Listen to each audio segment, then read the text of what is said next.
What's up, everybody? We just finished watching another Manchester United game in the Premier League. It was a 1-1 tie with Leeds this morning. So yeah, I feel like we should just get right into it, Millie. Yeah. What are your overall thoughts on the Yeah, match? I just think once again, overall, not good enough. I think we clearly, every single week, we're reminded game in and game out why Amorim's system will not work at Manchester United. Every team in the Premier League knows how to play against us. Every team in the Premier League knows exactly what United is going to do. And even against a newly promoted side who is a historic rival for Manchester United, we start the game with 8 defenders on the field. It's just like, what sort of like misunderstanding does Amorim have about this league and about the history of Manchester United? You cannot play proper attacking football with 8 defenders on the pitch. It's just insane. Like, he continues, and I can honestly very comfortably say that Amorim is insane, because the definition of insanity is trying the same thing over and over and over and over and expecting different results. That is exactly what Amorim has done for his entire year in charge of Manchester United. He's tried the same thing and it has proven not to work. And I refuse to accept any claims that things have gotten better, because remember, Amorim took us down to 15th place last season. You do not get to lower the standards dramatically and then have a slightly improved, still subpar standard and claim that you've made progress. Absolutely not. Compared to the managers before, he underperforms in every single metric across the board. Wins, win percentage, clean sheets, goals, everything. He is the worst manager that Manchester United has had. Yeah, literally, we saw a stat on the screen today that they've had 0 clean sheets in the last 15 away games, which is the worst it's been since 1986. That's 40 years, over 40 years. Almost 50. Almost 50 years. He's taking us to historic lows. Think about that. We start a game with 8 defenders on the pitch, and we still can't keep a clean sheet. We've still not kept a clean sheet. It doesn't matter how many defenders he puts on the field. The system does not work. It is clear as day. You have an entire week to prepare for these games. Every single game week this season, he's had an entire week to prepare for the game. Because now that's a problem. It just does not make sense. He is not the guy for the job. And yes, it comes down to the manager, because we have decent enough players to get results. That's a fact. We know it is true.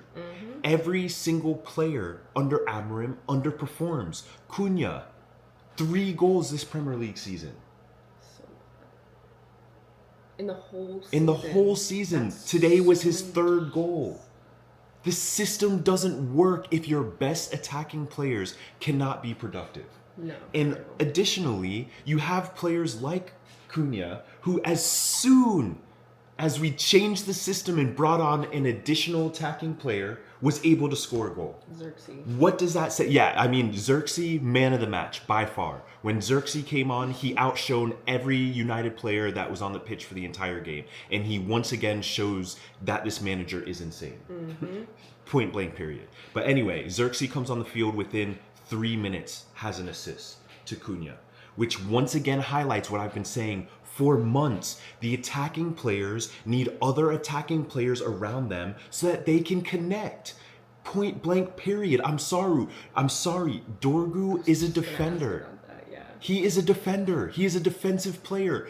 Get him out of these attacking positions. That's not who we want the ball falling to, Amorim. That's why we have attacking players. What do you not understand about football, my guy? I know you were a defender when you played, but surely you understand that scoring goals is the most important part of the game. We can't defend. Your system proven does not work defensively. You've kept 1 shutout, 2 shutouts for the entire Premier League season this year. 2 shutouts. So your system defensively does not work. We know that. It's a proven fact. So what you have to focus on is the attack. Clearly.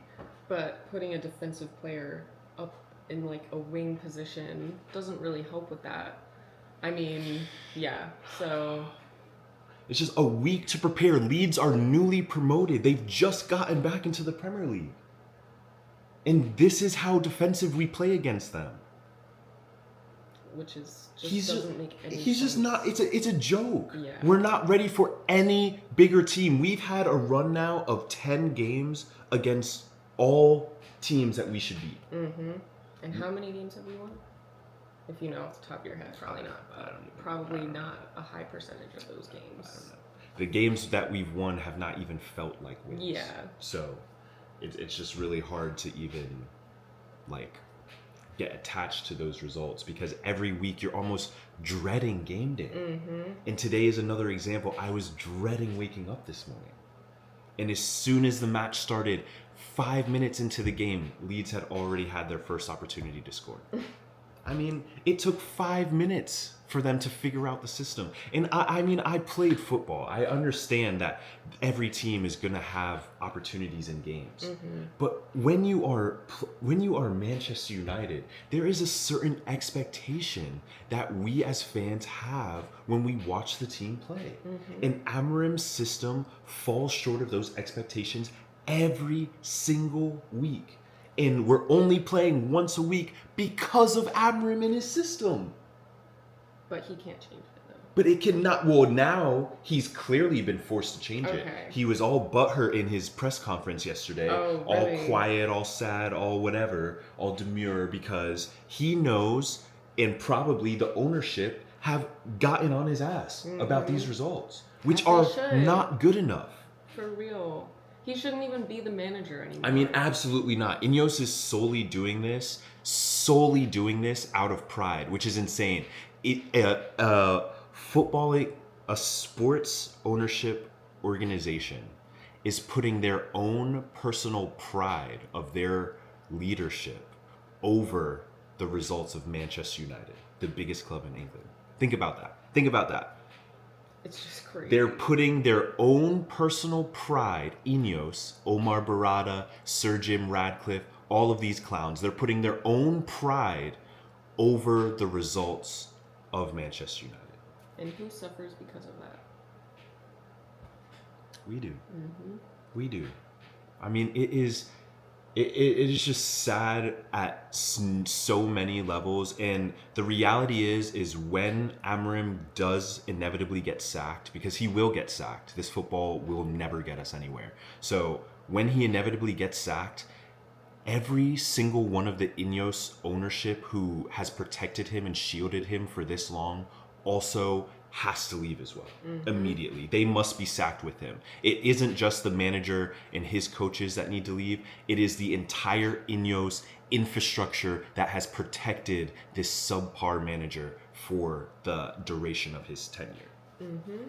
Yeah, absolutely. Because again, like you said, they're protecting him. So they shouldn't have any protections for themselves whenever it all falls to They shit, are because just they're as already doing responsible. that. Yeah, 100%. They are just, half of the responsibility lays with them. Lays with Omar Barada, lays with, I can't even think of all their names. All of these Man City incels that are working undercover, trying to destroy our club from the inside. All of them need to go once this is over. Whenever we are finally freed of Amorim's terrible managerial style and terrible three-back system. Once he leaves, everyone in that Ineos cloud needs to be departed as well. Yeah, 100%. And I also think, period. I also think it's funny when people will still try and blame the players for the results. I know. Because for me, like when we're seeing players go to other teams and like you were saying in our last video, I believe, with the players at the AFCON, like balling, basically. Balling out, going crazy. Yeah, like playing phenomenally. I mean, we look at sore subject Rashford, who's balling at Barcelona now. More goals and assists than any of our attacking players. You could actually add up every Manchester United attacking player right now, and they have more goals and assists than Rashford does. Think about that. And we got rid of him because of Amorim. Yep. And he has more goals and assists than every single attacking player on our roster. So make let's not sense. talk about the players not being good enough because Yeah. we know they are. The players are good enough. Cunha is good enough. Ahmad is good enough. All of these guys are good enough to impact a team and have a team like this Manchester United team much higher up on the table than they currently are.